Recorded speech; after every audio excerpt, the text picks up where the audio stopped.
जय जगन्नाथ। आज जो भागवत पाठ ओडिया भितर को आपण मान स्वागत करुच्ची। भागवत कथा जो माने रुचि रखती से माने होचंती भक्तिर प्रथम सोपान रे रुहंती। प्रथम सोपान माने प्रथम पाद जदि भागवत को आमे संपूर्ण रूपे जानिले बा जानिबा को इच्छा कले ताले भगवान को दिग को चलिया पे हमर पथ परिष्कार हो जाय थाए बा। ये होची प्रथम पाच। एई पाच देई करी जे गति करे ताको भगवत प्राप्ति अति सहज हो जाय थाए। काहे कि ना आमे हम दैनंदिन जीवन रे काम क्रोध लोभ मोह गर्व अहंकार सत्व रज तम ए सब विभिन्न प्रकार गुण आसीबो रहिछि रहिबो। ता भितर जीवात्मा जो आम शरीर भितर अच्छी त्रिगुण मान द्वारा बांधी से जीवात्मा क्यों भाव मुक्त हो जहाँकि आपण मैंने गीता अध्याय जानते गीता और भागवत कहवा गले ये कृष्णकर लीला कथा सी होती भगवान मुख निसृत वाणी। तेणु ये जो भागवत को आम जो अध्ययन करवा गुरु गोविंदर स्वरूप को ध्यान करी राधाकांत चरणारविंदर निज मन को समर्पण कर ताहले जदि आमे भागवत श्रवण करिबा आम भागवत रे रुचि आसे। आ जो मानकर भागवत रे रुचि आसे नै पुराण शास्त्र मानकर रुचि आसे नै से माने होचंती गोटिए गोटिए बद्ध जीव। आ आजिर अध्याय जा अछंती द्वितीय स्कंदर षष्ठ अध्याय एठी होची सृष्टि रे वर्णना आइछि। तेणु ए सृष्टि रे वर्णना भितर को चालंत आमे प्रवेश करिबा सेही गुरु गोविंदकर आशीर्वाद को पाथय करी। ओम गुरुर् ब्रह्मा गुरुः विष्णु गुरुदेव महेश्वर गुरु साक्षात् परम ब्रह्म तस्मै श्री गुरुवे नमः। हे कृष्ण करुणा सिंधु दीनबंधु जगतपते गोपेश गोपिका कांत राधा कांत नमस्तुते। तप्त कांचन गौरांगी राधे वृंदावनेश्वरी वृषभानुसुते देवी प्रणमामि हरिप्रिये। गोविंद गोविंद गोविंद पदु गळुची मकरंद से मकरंद पान करी हेले तरिले ब्रजनारी से ब्रजनारी कपयरे मन मोरहु निरंतरे मन तरे रहु हा कृष्ण बोली जीव जाऊ हा कृष्ण बोली जाऊ जीव मते उधर राधाधव। आसंतु आमे षष्ठ अध्याय भितर तृतीय स्कंदर षष्ठ अध्याय भितर प्रवेश करिबा। ओम नारायण नमस्कृत्यं नरं चैव नरोत्तमं देवीं सरस्वतीं व्यासं ततो जयमुदीरयेत्। मूकं करोति वाचालं पङ्गुं लङ्घयति गिरिं यत्कृपातमहं वन्दे परमानन्दमाधवम्।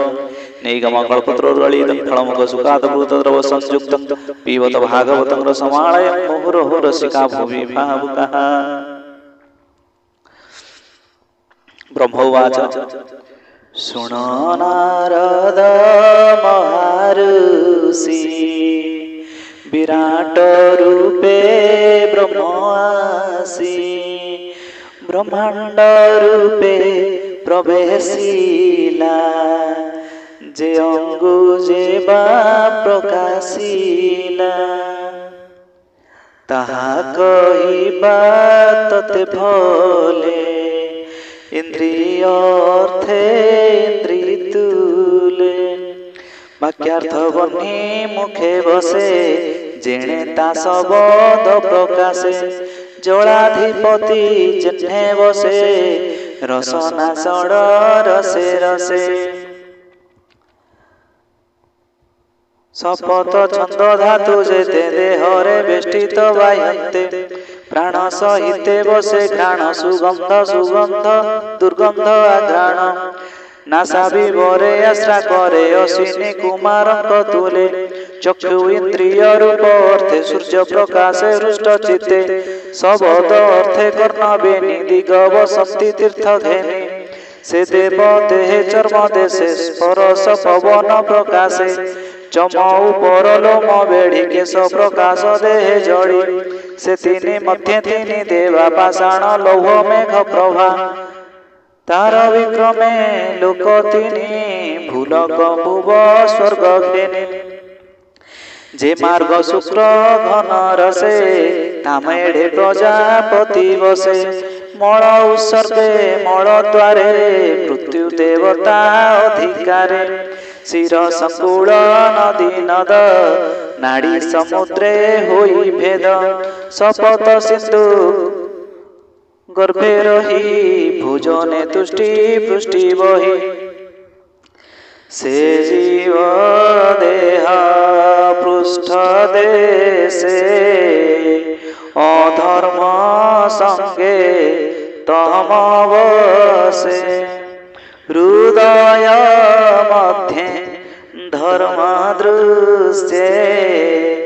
सर्वव्यापक मन बसे आत्मपुरुष देह मध्य बसई सकल संपदे धर्म संसदे पद्मजनी तासंगे कुमारंकु घेने विज्ञान सत रुद्र संगे सर्वे आश्रित आत्मरंगे ब्रह्मा नारद भव आदि मुनिये पूर्व वेदवादी सुर असुर नर नाग उरग खग पशु मृग गंधर्व पशराजक्ष भूत वेताल गण रक्ष पितर सिद्ध विद्याधर चामर सुगुण किन्नर दुर्मौषधिलता जेते विविध अन्य जीव भूते जे जल स्थल अंतरिक्षे ग्रह आदित्य केतु रखे तार समूहे तेज झली जिमते प्रकाश बिजुली जे सर्व हेतु तार स्थान भूत भविष्य वर्तमान जे रूपे ए विश्व संसार प्रकाश बाह्य प्रकाश जहार शरीर पितस्ति मात्रे मध्य रहे अनेक जंतु देह भितर रहे प्राण तेज प्रकाश अंतर जे अभयामृत महेश्वर अन्न स्वरूपे रसपुर ताहार जेमंत महिमा एणु जे दुरात्मीय सीमा पादे अशेष भूत बसे अमृतमय जे विकास त्रिपादे वही स्थाने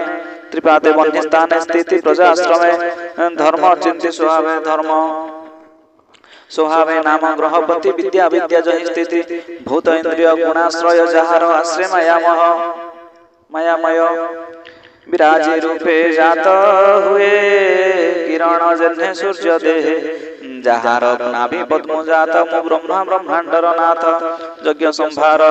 न जानी जहार हृदय दया नाही जार शरीर यज्ञ विधि आगम निगम प्रसिद्धि पशु बंधन कुश आदि जे मंते जेवा संपादि जे जन देव पितृदोष जे काले जेवा पुण्य देशे जन्हे प्रकार जते प्रकार यज्ञ करी मंत्र औषधि जे संचारी स्नेह विषय लोभ आदि मृत्तिका जल फल विद्धि रुक जे जजु सामती नि चतुर होता अग्नि घेनि जे नाम जेबा धरि मंत्रे जेबा दक्षिणा जेबा जंत्रे देवता अनुक्रमे कल्प जे भावे जे अबा संकल्प जे गति यज्ञ देवा जेबा मति जेबा अर्पणे जेबा स्थिति यज्ञ संभार ता शरीर लभिली जन उपकार आउ विभूति तार अंगे यज्ञ आराधि हविर्भागे सकल यज्ञ भावे चित्ती मो संगे नव प्रजापति यज्ञ पुरुष स्थापी कुंडे जे मते विधि कर्म कांडे पूजिला ताहार चरणे जे विधि मंत्र उच्चारणे यही प्रकारे सर्व ऋषि पितृदेवता जने तोषी दानव मानव सहित यज्ञ पूजिले वेद मते से हरि अंके जगते यज्ञ पूजिले समाहिते यज्ञ ताहांकु पूजा करी मुहेली विश्व अधिकारी से हरि आज्ञा सिरे बही मुझे संसार को सर्जई पालई प्रभु चक्रधर अंते विनाशई शंकर सृष्टि पालन संहारण ए आदि कारण त्रिगुण तुझे पचारिलु प्रस्तावे संक्षेप कहिली मु एबे सदय सदगुरु जेते माया कल्पित ए जगते सर्वरूप नारायण अनादि परम कारण मोर वचन हे नारद केबे नुहई संपद मोहर मन सत्य स्थिति मोहर मन सत्य स्थिति केबे नुहे मिथ्या गति मोहर इंद्रिगण देव न जानती अमात्य मार्गे जेणु मो चित्ते नारायण उत्कंठा भावे सुमरण तप समाधि मोर स्थिति जेणु बंदिली प्रजापति निर्गुण जोगे समाहित एणे मु आत्म तंत्रे जात तार चरणे नमस्कार जे भावे तुटई संसार शुभे जे मंगल स्पर्शन आनंदमय मूल ध्यान आत्मा रे आत्मा माया करे लीला रे संसार विहरे ब्रह्मादि देवे अगोचर अकुंठ महिमा जाहार दृश्य दृश्य सर्वव्यापी गगने जेने विश्वरूपी मुजार गति न जानई तू ताहा प्रकाशिबु काहि भवन पारे जहा चिंती देवे जानिबे काहि गति जार माया रे मोह होई तारू पताको न जानई आत्मार अंश आम्भे जेणु केताकु रूपे परमा परिमाण से आदि पुरुष मुरारी कल्प कल्पांते सृष्टि करे आत्मा रे आत्मा रूपे मिली आत्मा को आपे प्रतिपाली केवल शुद्ध ज्ञानमय सत्य स्वरूप सर्वदेह आद्यावतारे धनु धरी लीला रे जगत बिहरी काल स्वरूपे स्वगमन जे नित्य शुद्ध चैतन्य द्रव्य विकारे तीन गुण वेद मते इंद्रिय गण विराज रूपे महिमा छे स्थावर आदि महातेजे ब्रह्मा शंकर प्रजापति यक्षादि जने दिगपति तो आदि सनक सहिते स्वर्गे देवता छंती जेते गंधर्व विद्याधर गण जे यक्ष किन्नर चारण राक्षस सरीसृप भागे वासुकी आदि महानागे ऋषिंक मध्य श्रेष्ठ जेते जे पितृगणक समेते दैत्य दानव सिद्ध कुल प्रेत पिशाच भूत बल कुष्मांड जल जंतु गणे जे नानाविध पशु गणे तातनु अन्य नाही जेते से विक्रमर बल जुते अणिमादि अष्टनिधि जे गुणे जे अबा प्रसिद्धि प्रधान गुण जे बाभूते अछंती भक्त मध्य जेते से सर्वताहार शरीरे से विष्णु लीला अवतारे ए सर्व कथा गीत स्वरे